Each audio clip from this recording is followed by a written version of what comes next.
Followers வந்து பக்கல் கீழே உள்ள ஈரிலேருந்து ரத்த கசிவு சலம் வருது, அதுக்கு ஏதாவது நல்ல பேஸ்ட்டு மெடிசன் கேட்குறாங்க. ஓகே, மோஸ்ட்லி வந்து ப்ளீடிங் கம்ஸ் வந்து விட்டமின் சி டிஃபிஷியன்சினால வரும். அது வந்து ஸ்கர்வி அப்படின்னு சொல்லுவோம்.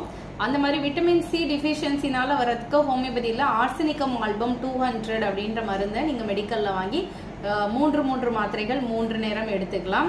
அப்படி இல்லாமல் உங்களுக்கு பஸ்ஸெல்லாம் வருது, அது மாதிரி ப்ளீடிங் அதிகமாக இருக்குன்னா ஹெப்பர்சல்ஃப் 30 அப்படின்ற மாத்திரையும் மெர்கார் 30 அப்படின்ற மாத்திரையும் நீங்கள் மெடிக்கலில் வாங்கிட்டு 3 மாத்திரைகள் 3 நேரம் எடுத்துக்கலாம். ஸோ இதுக்கு பார்த்தோன்னா பெஸ்ட்டு பேஸ்ட் அப்படின்றது என்னோட பர்சனல் எக்ஸ்பீரியன்ஸில் நான் யூஸ் பண்ணி தி பெஸ்ட் பேஸ்ட் அப்படின்னு சஜஸ்ட் பண்ணுறது வந்து டாபர் ரெட் பேஸ்ட்டு. ஸோ அது பார்த்தீங்கன்னா உங்களுக்கு க்ரீன் கலர் தான் போட்டிருப்பாங்க, அது ஹெர்பல் தான், அது எல்லாருமே யூஸ் பண்ணலாம். இந்த பயோரியான்ற பஸ் வர்றதுக்கும் ப்ளீடிங் கம்ஸ்க்கும் இது எக்ஸலண்ட்டாக ரிசல்ட் தரும். மறக்காமல் ட்ரை பண்ணி